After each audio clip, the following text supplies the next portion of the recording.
Hi, Kate. Welcome to the High Vibration Living Podcast. Hi, Whitney. Thank you so much for having me. I'm so excited. Me too, because there's so many ways that we can take this conversation. One I mentioned to you is I want to talk about high vibration and wellness perspective to the conversation of dating, relationships, and self worth. But you just shared with me something that a lot of your clients are coming to right now. Can you just repeat that? Because what you shared with me, I think, is what I'm hearing a lot of people are, like, feeling right now. Totally. Yeah. What I've been doing a lot with my clients is mindset work. So a lot of people will come to me for dating and relationship help, but then they don't realize that underneath that, there are so many layers within themselves that they need to focus on raising their vibration and they need to focus on healing in order to then attract the person or to have the healthy relationship. So mindset is one of the biggest ones where somebody will come in just with a very negative view of it could be themselves, it could be the world around them, it could be men, it could be dating in general. And that's really holding them back from getting out of this place of like this dark funk or disappointment or just feeling hopeless with the things in their world around them and dating, especially. So I've Yeah. been doing a lot into mindset stuff lately. So when people reach out to you to work with you, are they saying, "Hey, I'm repeating the same pattern in dating," or, "Hey, I'm just, like, having a hard time meeting people, and I wanna be in a relationship, and I feel like I can't make it happen." What is it what are some of the things that they're specifically saying that they're coming to you for? It's mainly the second one. Mainly people will come to me and be like, I want my husband, or I Yeah. don't know where to go to meet people. And then that's when I take them down the deeper road of, well, what is your mindset? What are your patterns? How are you behaving? How are you showing up? What wounds have you maybe not healed? I do every now and then have that really aware person who comes to me and says, I'm repeating a pattern. I need help stopping it. And I'm like, fantastic. You are already 3 weeks ahead of where normally people start. So I have a couple who will come to me knowing that something needs to give, but most of the time people come to me with the intention of just trying to find somebody and not knowing how. And then we take a step back and we see the underlying layers. Yeah, and I'm 43 years old and single, and I feel like I've stepped back multiple times to see if there's a pattern in the way I'm dating, but there's no pattern. It is just the lack of finding people to connect with, Yes. or going on dating apps and it not leading anywhere, or just going on a lot of first dates and just not feeling anything. Um, Right. and oddly enough, I would say a lot of my friends that I'm chatting with right now, whether they're in their 30s or early 40s, it just seems to be, like, lack of dates, and then when they show up on dates or when either of us show up on dates, there's just it's like everyone's just going through the motion, and we're not able to, like, feel anything. Have you heard that at all? I see it a ton because I think the landscape that's been created with dating apps, with social media, is created kind of this like, well, there's the illusion of choice, first of all, where you think you can just keep going on dates and like you can just treat people kind of like that. It's just like, oh, okay, I did that, checked it off the box, on to the next. And you're not as intentional with it. I see that a lot. I think there's been like this whole like shift that's been created because the way our world has turned going so digital and learning to unwrite those narratives and learning how to date in a different way is so important because otherwise it's so life draining. It takes up so much energy. So it's approaching it differently and making sure that the person that you're choosing to go on the date with seems to have that same approach too. I Yeah. recently started working I met a matchmaker and he's been sharing like his whole process with me and how he pairs people together. And it's so much more intentional. It's based on their shared values, their communication styles, their attachment styles. And that's when you can actually see, a date go from, oh, it's just a first date. Let's get it over with to, wow, this could actually be something substantial. So it's just a different approach. Yeah, and I noticed because I have friends at all different, I would say, Mhm. consciousness levels, right? Sure. So I have friends that understand what I mean when I say high vibration food and frequency and Kundalini yoga and sound vibration. Like there are people that get that. They understand the transformation of hands-on healing during work on past lives, during work on childhood trauma. Like there are people that get that, and there are people that aren't there yet who are still my friends. And I find it's those people that don't get that, that are like, "Whitney, it's just a numbers game. You just have to go on more dates. You just have to meet more people." And that doesn't feel right to me. I don't have my body can't share that much energy. I can't pick up all those other people's stuff, right? Absolutely Because not. with every interaction, I don't care how good you are at shielding yourself energetically. I don't care how many like salt baths you take, sage you burn. Like we feel other people's frequency, vibration, their good stuff, their bad stuff when you're like very empathic. And so I can't do the numbers game thing. I have to be more deliberate and conscious and mindful. What's the advice that you give to your clients that are in that position? I love that you said that for so many reasons. One being that it is not just a numbers game. Like, yes, there is a component of that. You do need to be putting yourself out there, but it's a numbers game plus skills, right?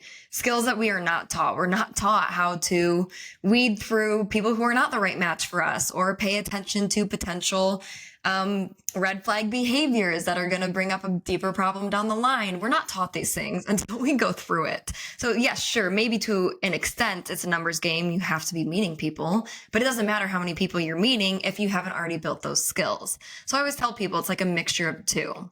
And also, I will say for people who are on this consciousness journey, right?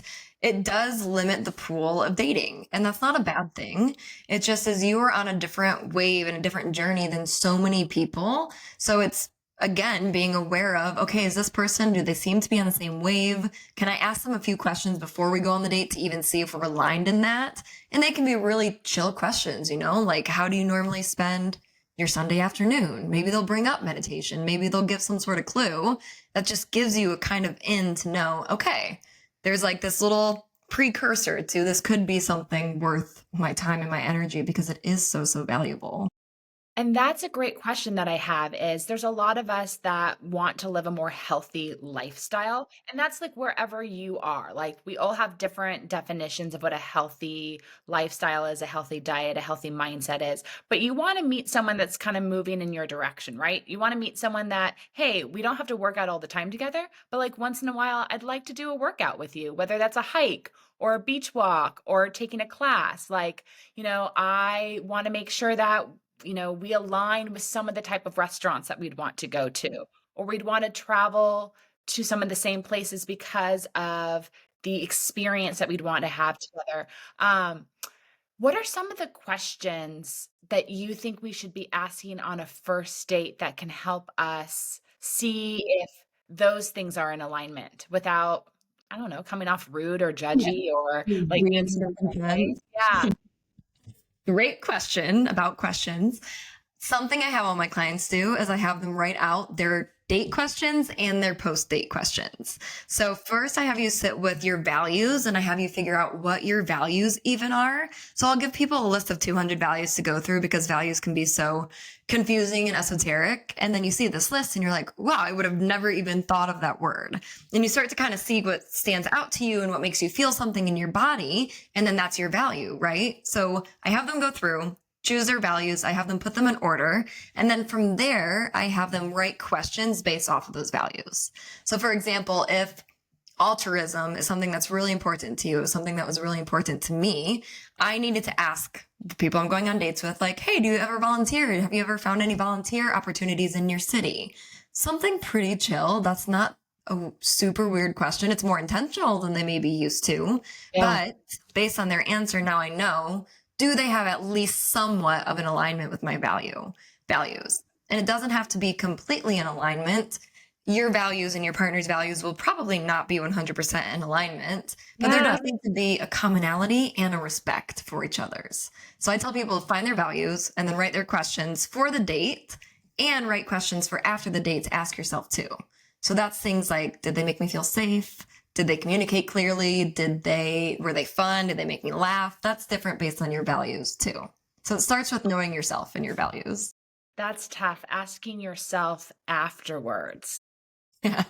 I think it's just tough because the older you get and the more you want a relationship, I think the more we're actually willing to, like, give more grace to people and, like, overlook the components to a person that ultimately aren't just gonna be a fit because as we get like, we're just exhausted. I know that doesn't sound okay, but, it's it's harder to walk away, oddly enough, Absolutely. the older you get. No, that makes sense. It absolutely makes sense. It's been ingrained in us, especially as women. Like, we have this ticking time bomb. We need to hurry up. Like, time is a thing that we need to pay attention to, which I don't fully agree with or believe in whatsoever. But I think that's why narrowing it down to your core values, that's what matters. And then it's the little things like, maybe they haven't traveled to all the places that I would like them to have. Maybe they're not as well traveled. Maybe they aren't quite as educated, like things like that that aren't your core values that you could get around and form a healthy relationship with somebody. For example, to better illustrate that, my partner, I'm just going to use travel as the example. My fiance has only, previously to meeting me, only had been to Mexico and the United States. And an old version of me would have saw that and been turned off by it. Like, oh, he's not well traveled. He doesn't know other cultures, which is important. But I realized that that was not my core value. My core value was safety, security, honesty, and he gave me those things. So I was able to get around some of the things that at the end of the day didn't really matter that much. And now I get to build that with him. I get to take him to Europe and experience London with him and do so many fun things with him. So as long as my core values were there, and I'm talking like maybe your top 4 or 5 values, the Yeah. other things are really just noise that people tend to get stuck on, in my opinion. I would agree, and I think, like, in your case, like, how lucky are you as a woman to get to have those experiences with him that he hasn't had with anybody else. Like, Exactly. It's actually really that's nice. like that's the dream, and I think that's another thing that's really hard as you get older and in dating is there's a lot of experiences that people have already had.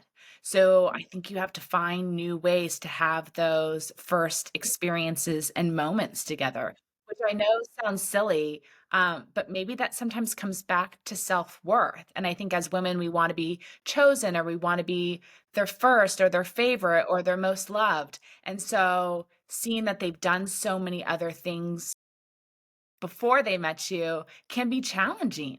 It can. I mean, it's the same thing as you want somebody to have dating experience totally so they can be in a good relationship with you. But if they've had a lot of relationships or really deep relationships, it's a little intimidating. It's a little scary and it can bring up like feelings of inadequacy or not being good enough because you're comparing to their past. So I think you're right. It goes right back to your self worth and realizing, hey, maybe he's done all these amazing things, but he hasn't done them with me. And with me, it will be different and it will be an incredible experience like none other that he's had before. And constantly giving yourself that because it is true. You know, whether it's a great experience or a bad one, it's with you and that's going to be the difference. So I have struggled with that absolutely with comparing to past relationships or experiences, or even comparing my fiance to past relationships or experiences with men and having to let that go and say, no, this is who I've chosen. These are the experiences that matter. Yeah, absolutely. I had that experience recently. I dated a guy many years ago who was so outstanding at planning dates. Like, Oh, and that's why I ended up dating him for so long was he was just so good at planning dates, so good at finding the latest restaurants in LA to try, like really curating places for us to eat at and experience. And this was long before I was a chef. It was, he just knew I really appreciated healthy food, farm to table, all the things long before that was even a trend.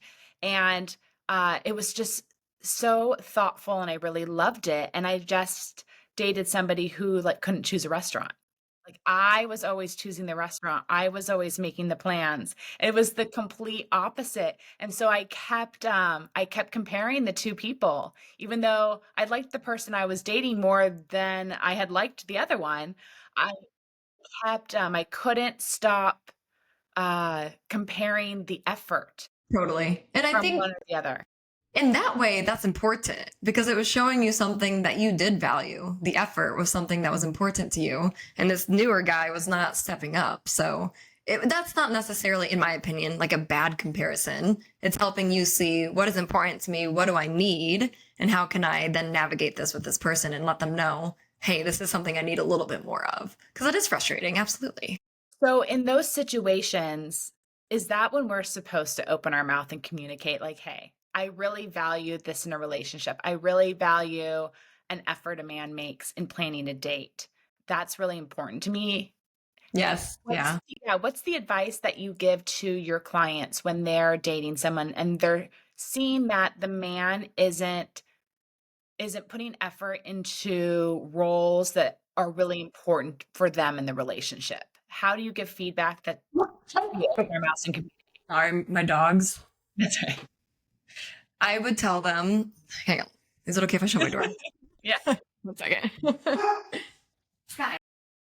Okay, so in my opinion, when that comes up, when you see they're not picking up the slack, they're not meeting you halfway, they're not doing really like kind of what the masculine role is, they're not stepping up to the plate with that. Yeah.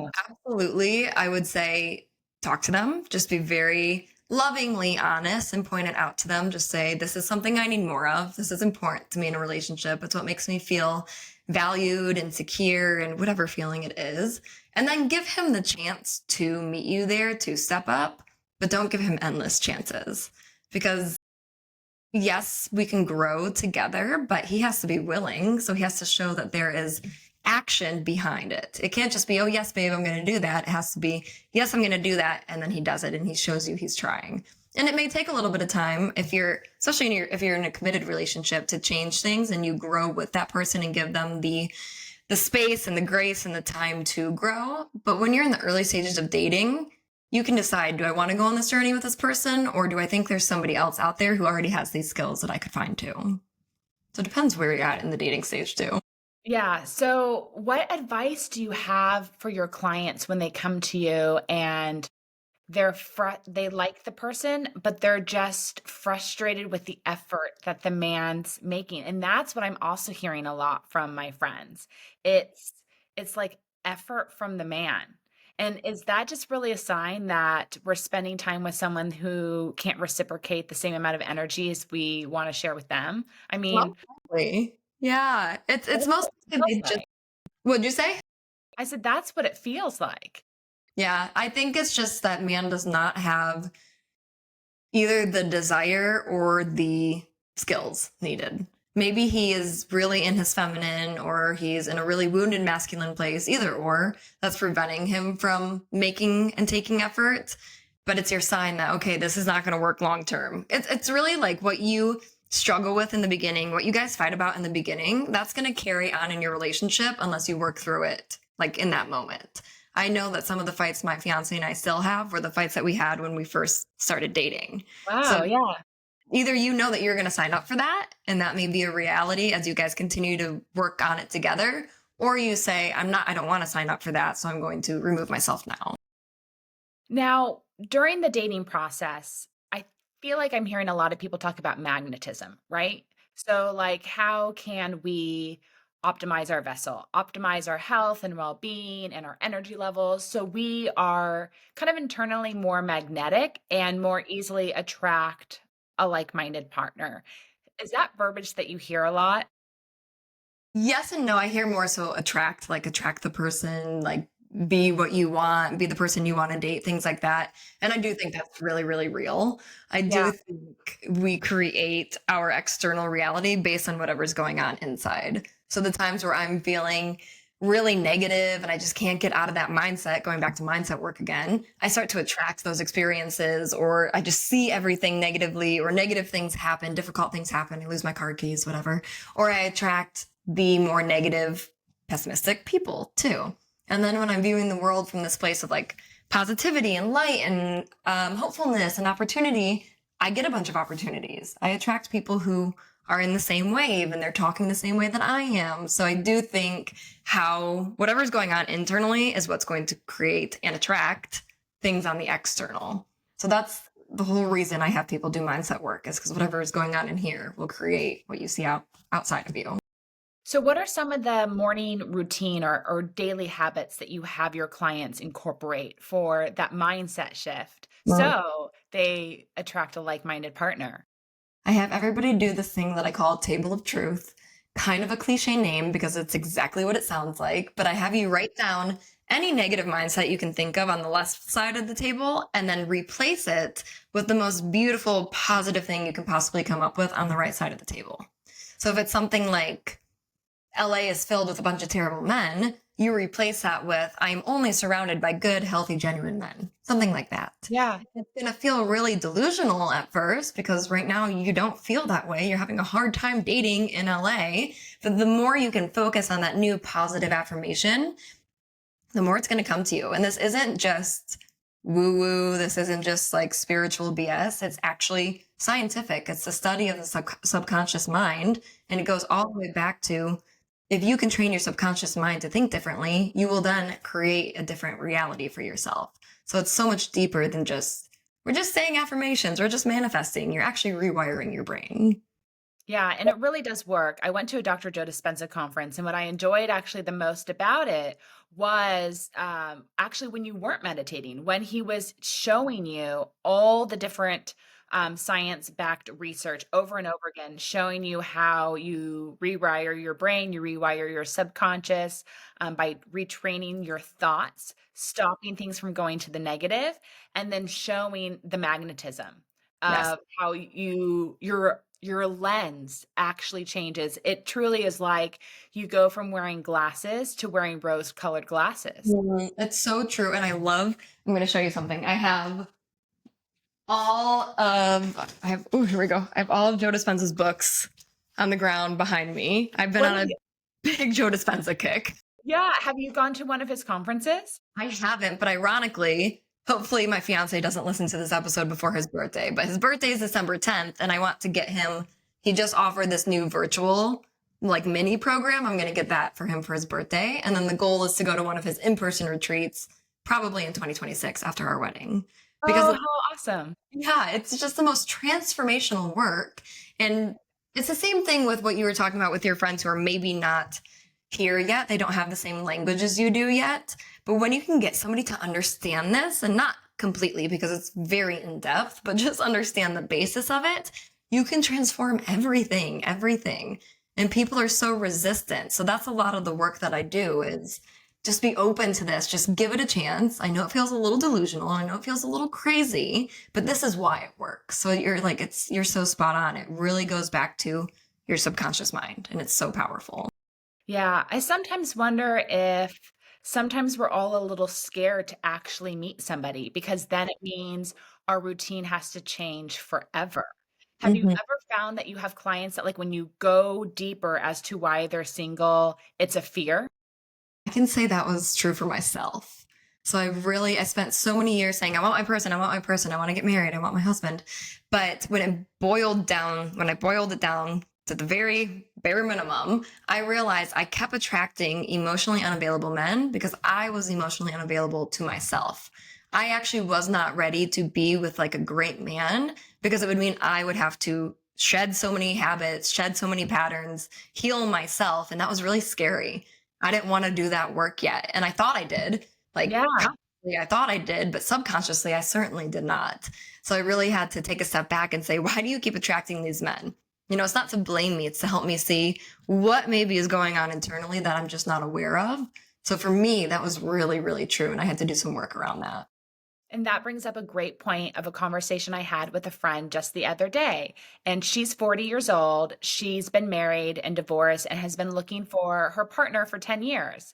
And I'm 43 and single. And so, we share a lot of conversations about, wanting to find, our person and our forever play date and trying to figure out what our blocks are, right? So we are women where we think we've done all the work. We think we've done all the emotional work, all the therapy, all the subconscious work, all the physical work on ourselves. Like we feel like we've done it all, but clearly there's something left or something else that we need to evolve or shed or let go of, expand, change, transform, whatever it is, in Sure. order to be more aligned with whoever that mystery human being is. When you were going through that yourself, how did you figure out what the next thing was that you needed to do? Like, Like what the next step was, how to shed yeah, the thing. I will say, before I answer that, like I do think there is a risk in constantly saying, well, what's your pattern? What's your block? Because then we carry a lot of blame and shame and well, it's not happening because there's still something wrong with me. And I do fully believe that you do not have to be anywhere near completely perfect to find Yeah, your partner. I'm still healing and shedding so much with my fiance, like probably more than I could have even done when I was single. So I just wanted to say that because I do think it, especially for us women, we end up blaming ourselves and thinking there's something wrong with us when maybe that's just the timing of your life. Maybe that's the timing that God has planned and it's yeah. perfectly designed that way.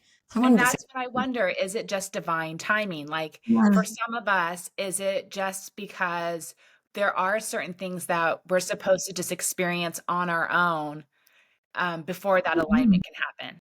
I think that's a big part of it. So it's yes, do the work, become aware, work on your own things, but at the same time, just trust that the timing of your life is going to be perfect the way that it is.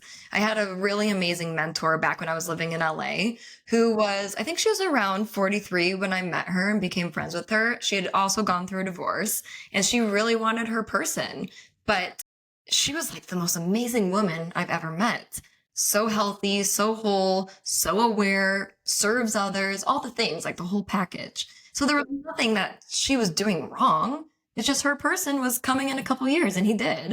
And now she's married and on her third anniversary. So it just really is so much of just your plan is perfect and you will see what it is and it'll make sense when you look back. So to answer your not answer your question, I thought that was really important to highlight because we do tend to blame ourselves as women and it's not completely fair. I think I'm glad you did, because I go back and forth. I've had really great spiritual mentors always just remind me it's divine timing. And then there are just other times where you think, gosh, like, you know, is there something else that I'm missing that, I need to work on? So Mhm. I think, you can't help but go back and forth. And Absolutely. at least we're like, a lot of us are self-aware enough to look inward and not just look outward and blame others for where we're at. Either way, I feel like it's predominantly a good thing that maybe you have that mindset of, okay, what else could I work on? Like, that's a great thing as long as it doesn't become that's your whole life and your whole identity. You get to have fun and you get to live too. Yes. That's important. Yeah, I completely agree. Well, to lighten things up a little bit, so food and relationships are obviously like so deeply tied with each other. Um, and I feel like, people are really looking for, as we mentioned, kind of very like-minded lifestyles. How do you like to suggest for your clients to start dating? Do you suggest like old-fashioned dinner dates, coffee dates? How do you make sure kind of people's food habits are also aligned with that? So funny that you asked that because if you had asked me this 3, 4 years ago, I would have had a very different answer. Back then, I would have said he should be planning a dinner. He should be picking you up if you feel safe. He should be paying for dinner. You should go to a nice restaurant. That was my old mentality. Now I see it as for a first date, at least. That's just to see if you guys can have a conversation. That's just to see if there's some level of compatibility and you're not completely on different planets. So the first date, in my opinion, now should be a quick happy hour drink or a walk or a coffee date, something really simple, something that you can be done with within an hour. You don't have to spend your whole night with that person. And I think that's important because when you do end up doing these really intense dinner dates, they can turn into 2, 3 hour events. And spending that much time with somebody that you just met, you're going to start romanticizing them if you're having like a decent time at least. You're going to start being like, wow, this is my person. I cannot tell you the number of dates I left like that where like, he took me to a nice dinner. He was really gentlemanly. And I left being like, that's my husband. There he is. I found Really? him. He certainly was not even Yeah. close. But I had this romanticized view of him because I spent so much time with him. There was so much chemistry and I wasn't slowing down. So having the first date be a little bit less intense is a great way to slow yourself down in that way too. Yeah, So and with I've had the opposite experience where it was just like 3 hours of torture. Like, exactly. It's another reason you want it to be a quick thing because nobody wants to be stuck on that. How on earth do you leave? It's so uncomfortable. That's mhm. awful. Yeah, yeah. I mean, I think so many of us could write books Yeah. on the odd first dates that we've Yeah. had. I have more respect for that movie. I think that Katherine Heigl movie, which is like 50 First Dates. Yes. Like, Oh my God. I I understand. I So feel like it's been 100 first dates. at least we have good stories, I suppose. Like we have great stories to tell our friends. But yeah, it can be really tough, which is why that first date, even the first couple, should be a little less intense. And then slowly with time, you see if he puts the effort in. So that's kind of what I guide people on. And a lot of times that's not the mindset, but it's starting to shift a little bit more. And then with Yeah. food specifically, I was going to say, Yeah. I think when you get to that like third, fourth date, whatever it is, where they start to put a little bit more intention is in, you get to see where they choose to take you. And if they choose somewhere that I don't, healthy restaurants are becoming more popular, but if they choose something that's just really not aligned with you, that may tell you something. I dated a guy who, we hung out and then he wanted to go get breakfast at McDonald's. And I realized in that moment, oh, I actually don't think this is right, which seems so silly, but it really showed me a lot about just his mentality around lifestyle and health and food. And we didn't keep dating after that. Yeah. I think that could have passed in like 1999, but it's 2024, and if you aren't paying attention, I mean, Yeah, I couldn't believe it when he said, "You want to go get McDonald's?" I was like, "Really? No, I don't want to, but I'm shocked you do." So yeah. noted. Yeah, absolutely. It's that's a good one. That's a good one, but that reminds me of college, and I went to college in Texas, and Mhm. so, like, that's something, like, I can imagine when you're a college student going somewhere like Whataburger and getting, like, breakfast taquitos, breakfast tacos, like, it's just there's a time and a place for everything, and there's a time to outgrow some of those habits. Yeah, absolutely. Did you go to UT? Oh, I went to SMU. It's nice. I live in Austin, so I Yeah. love this. That's so Yeah. funny. So there's a time and a place for drive-through breakfast, and there's a time when you're supposed to grow out of it, Mhm. Not when you're especially over 30. That's the time to grow out of it. yes, I should definitely hope so. Are there like, who are the teachers that you've loved learning from? And if your clients wanna continue learning and reading and growing, like, who do you recommend that they start to follow for mindset shifts and dating tips? The Gottmans, that's my biggest one. So pretty much everything that the Gottmans have written is just incredible. It's this couple. They are married and they've done extensive research on what makes relationships work, and they've written different books. They've written books about great questions to ask on dates, great dates to go on to see if you're aligned with somebody to build a strong relationship, conflict management. I read their book recently called Fight Right, and it's all about conflict, and it was incredibly eye-opening. They just pointed out things like the fight is never about the thing. The fight is always about 10 things underneath it. And if you can address those 10 things underneath it, that's when you can keep the relationship going. If you keep letting it spiral, that's where we end up in divorce and just really unhealthy relationships. So the Gottmans are huge. Joe Yeah.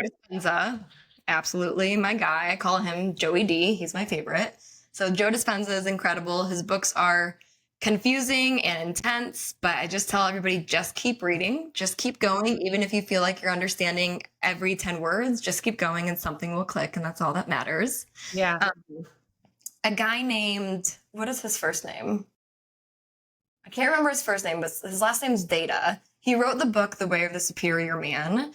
And I have both my male and my female clients read it because it's written for men specifically. And it helps a man understand and know how to step in as like a healthy masculine in a relationship. So it's great for men to read, but it's also really helpful for women to read to even see what that looks like. Yeah. Before I read that book, I didn't really have a good picture of what like a healthy, strong, wise masculine man looks like. And I read that and it was very eye-opening to me. So that's another great one that I recommend. I'm looking at my bookshelf. I'm trying to think if Yeah. there's any others. Attached. Attached. Have you ever read Attached? No. I always say it's my favorite book, which sounds a little bit absurd because it's a self-help book, but it is the study and the breakdown of attachment styles and how they show up in your relationship. So you can either be avoidantly attached, which is where you avoid the hard things, you run away from conflict, or you can be anxiously attached, which is where when you feel somebody pulling away or you think they're losing interest, you start to freak out. Or you can be securely attached, which is where you're kind of in the middle. You feel pretty secure. You're also good with conflict. You're good with deep emotions. You're not going to run away from those things. And understanding where I was on that spectrum transform my relationships. I was able to see that I had a pretty anxious attachment style from stemming from my childhood and traumas I experienced at a young age. And now I've been able, through that awareness, to heal it and attract a secure, healthy partner who's not making me feel any of those anxieties. So those are my top recommendations. Those are books that I tell every single person I know to read.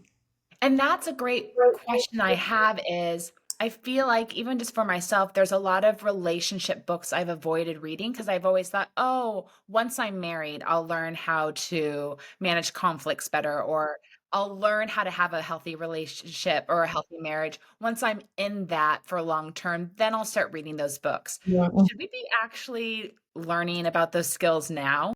I love that question. So another book, speaking of books, that I really recommend is Jay Shetty's 8 Rules of Love. And in that book, he talks about preparing for love and how love is not just about when you have it, continuing it, it's about actually being prepared for it coming to you. So the preparation is just as important as like continuing and maintaining it.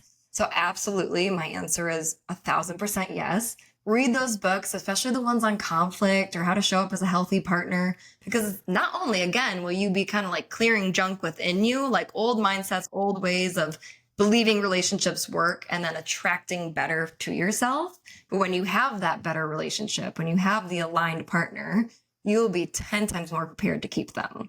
So I wish somebody had told me about these books 10 years ago. I wish I had done a deeper dive because I would have been an even better, fiance than I am right now. So absolutely. I think Yeah, so. thank you. I'm going to look into all of those. It's time to shift my reading list to, 'cause, obviously, I work in the food, health, wellness, spiritual space. So the books I lean towards are usually always about frequency, energy, my personal journey. Like how can I upgrade myself and be the greatest, highest version of me? How can I continue to learn about food, healing, spirituality so I can share that on my podcast and through my work as a chef? But I'm never actually reading information about topics that are gonna improve my personal life, Yeah, I get that. and that's the bookshelf I haven't tuned into is really the personal relationship bookshelf, which is oddly enough what I want more than all the other stuff. Maybe there's like a little resistance, just like I had. Who knows? But Yeah. I will say relationships, in my opinion, are like the fast track to enlightenment and to consciousness. Yeah. Because they any relationship, but especially your romantic relationship, you're confronted with all of your shadow, all of the worst parts of yourself, the things that you try to hide away, but you can't when you are living a life with somebody every single day, day in, day out, Yeah. living with them physically, like spiritually relating to them. It's just impossible to hide yourself in a lifestyle like that. So relationships, they're meant to show us the hard things about ourselves. Like it's not a bad thing. That's what's supposed to happen. But it is, if you can do the work, a great way to raise your vibration to become a better version of yourself. What are the men coming to you for? I love That's what we all really want to know. Most of them come to me because they messed up in their relationship and they want to mend things. They want to get the girl back. They want to figure out what to do to get her to be open to repairing. I see a lot of men for that reason, which No is really way. sweet. Yeah. Yeah. Well, Like it that's would kind of like every girl's dream or every woman's dream is that they absolutely. actually would want us back.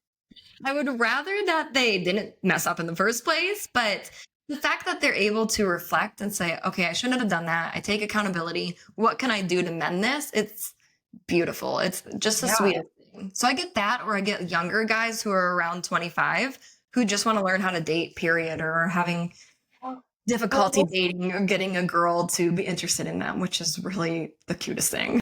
it is. I mean, if I could go back in time, I would have loved to have been 18 years old and to be have been taught how to date better and know like what I should expect to hold my self-worth.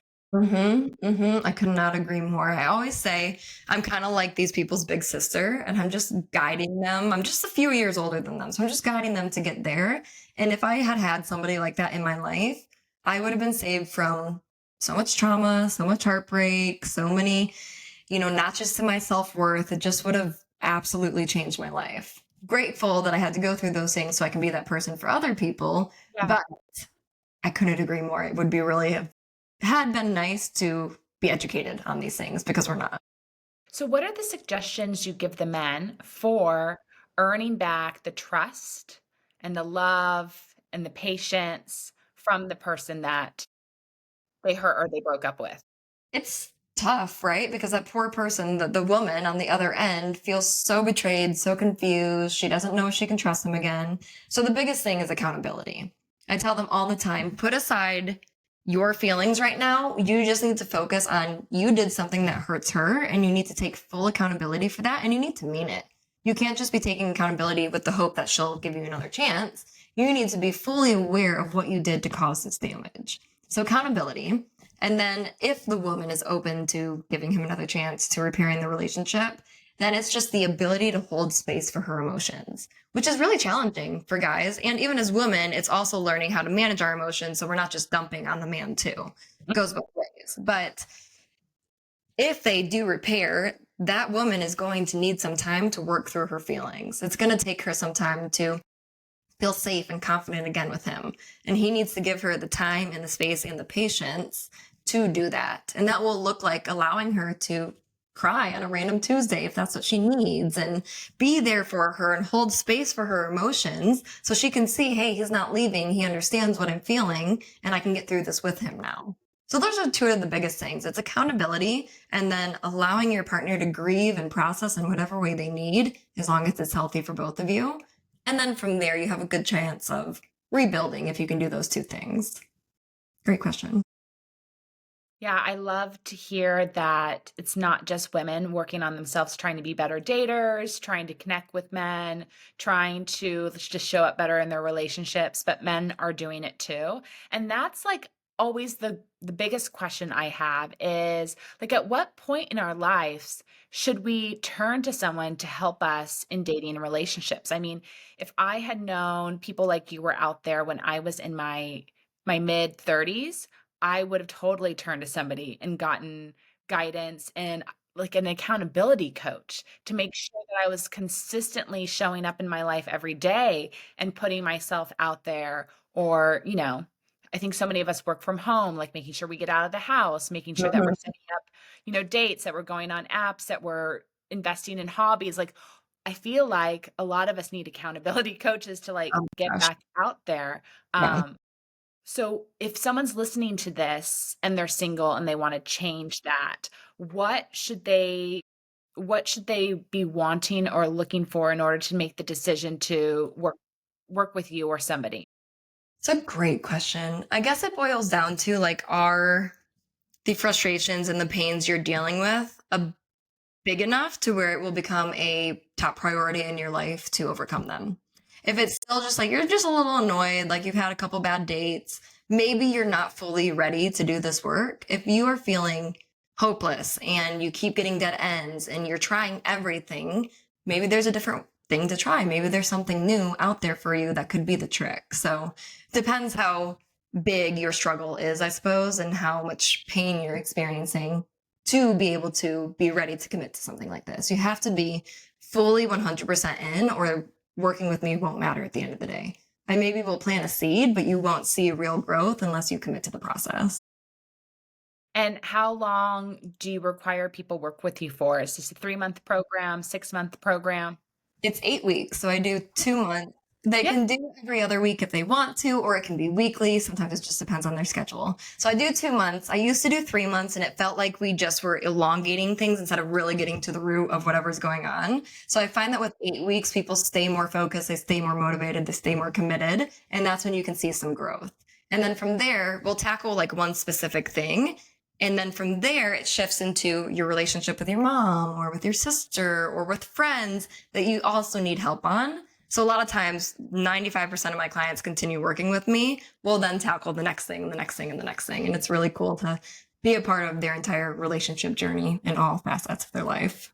And so where are your clients meeting people right now? Is it a mix of apps and, in real life doing, new hobbies, sports? Like, how is it? It's not on apps. They try Okay. apps, but it just does not seem to work for any of my clients. Not Yeah. just like one of my clients, it's almost all of my clients have struggles and setbacks and annoyances with dating apps. So I generally have them get off the apps. I say this is taking up too much of your energy. You're in this like kind of this toxic dopamine hit cycle where you keep swiping just to get that hit of somebody gave you a rose, somebody messaged you, whatever it is. So get off the app because it's creating bad patterns in yourself and you're being let down over and over. So now it's creating a difficult mindset within your poor sweet brain. So I tell them to get off the app and just get out in real life. Choose again based on what your values are, based on what you actually enjoy. Choose the activities that would align with that and that somebody who feels the same or has the same goals or hobbies would be going to too. So, Okay. for example, tomorrow I'm leading a singles event and it's just pickleball. People are just playing pickleball. So, it's people who want to be active, who want to be Yeah. outside. So, you know, you at least have some things in common. Just get out there, which I know is easier said than done, but tap into your community, see what's available, and just go to those things, even if you're alone. What are the other activities or places you're sending your clients? Tell them not bars, you know, generally speaking, you're not going to find, if you are the type of person who's focused on health and consciousness, if that's the journey that you're on, going to a bar probably isn't going to help you find that person.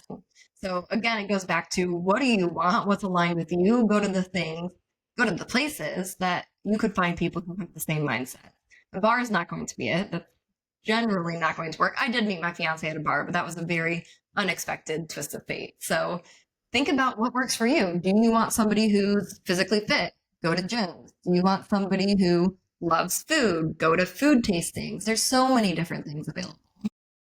I did meet a boyfriend who ended up being one of my greatest friends in my life at a bar and a restaurant. It happens. And then I was with one of my friends from college and we were leaving the bar. We were at an Irish pub. We were walking out. He was walking in. So we stayed and they've been married for like over 10 years and have 2 kids. So there are like, oh yeah, the night they met, we were leaving the bar, he was walking in, so we had to walk back in so she could talk to him. And then when we finally left, she said, "I'm gonna marry him." Wow. And I mean, yeah, It it was happens. very it really does happen. So if anyone's listening, like, I may be single and 43 years old, but I have seen so many beautiful romances from my friends and so many like just like kismet experiences for friends. It's really neat. I do really feel, as annoying as it is to hear, that that's kind of how it happens. It's not necessarily that you instantly know, but there is this kind of moment where you can see everything just shifted. Like, for example, when I met my fiance, he was not my normal type back then. Like, I normally would go for guys with really dark hair and like certain career paths, things like that. And he wasn't aligned with that. But I saw him at this bar and it was like there was an energetic frequency between us that I could actually physically feel. And I knew I was like, I need to go talk to that guy. And then turns out he's my fiance. So it was mind blowing. That Yes. happens. So this guy that I dated, we dated for a year and then he became one of my closest friends and like has showed up for me in so many ways throughout my life. And that night I was at dinner at the restaurant and we were finishing up eating with my girlfriend and I said to her, I was like, I have this weird feeling that I'm going to meet somebody tonight that's going to be very significant in my life and like I'm feeling like I'm supposed to go to the bar right now and I'm going to meet him. And I was like, I know this sounds strange, but this is like what I'm feeling. Do you mind if like we finish our drinks at the bar? And she's like, oh, no problem. Let me go to the bathroom.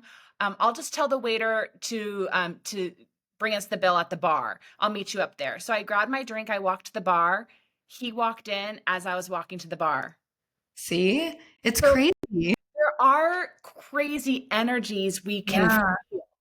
And Um, I think the more you are on this journey, the more tapped into your intuition you are. So you can pick up on things like that. Like, I'm supposed to go to the bar right now. In what world would like the average person think that?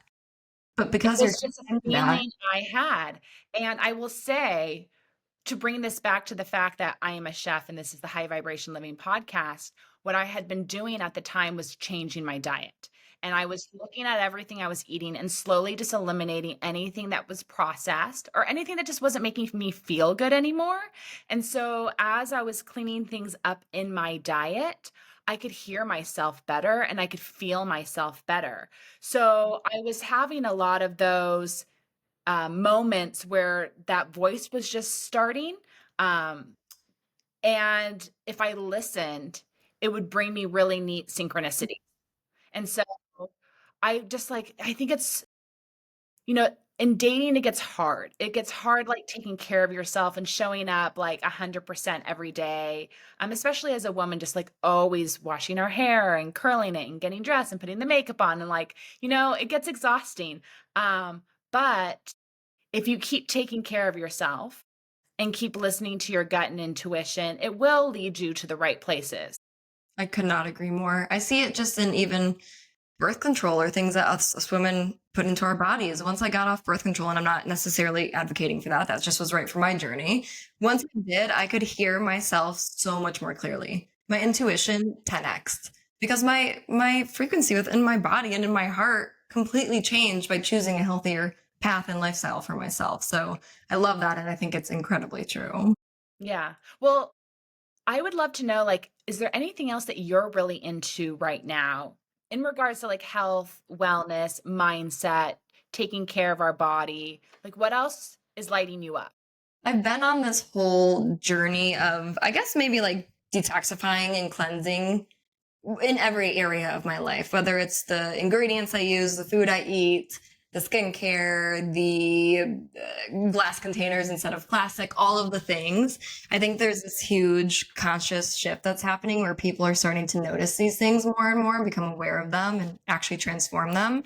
And I've been on that journey for the past, I'd say, probably 3 years. And now that I live in Texas and I have a house and a bigger kitchen where I can get more done in, I'm even more on it. So I'm in this whole, I want to be a rancher, homesteader, lifestyle person. And I have no experience with that, but I'm baking sourdough bread and I'm making my own beef tallow skincare, like all these things that I see mainly on TikTok that I'm like, yes, I'm going to try that. So I love all of these things. I love talking about them. I think they have transformed the way I feel about myself. Mhm. Like you were saying, like I do feel so much more in touch with myself. I feel I value myself more. I feel like I see myself differently because I'm finally not wearing so much makeup. I can just look at myself and be like, that's the real you. That's the natural you. And it's changed my self-worth and the way I view myself and others. So I'm very aligned with everything you do and everything you believe in because it is so beautiful. Yeah, well, everyone's gonna get there. There's this one astrologer that she's in her 80s now, and she was like a very famous celebrity astrologer. People have heard me talk about her a lot. Her name's Lavendar, and she's the woman who coined the term starseed.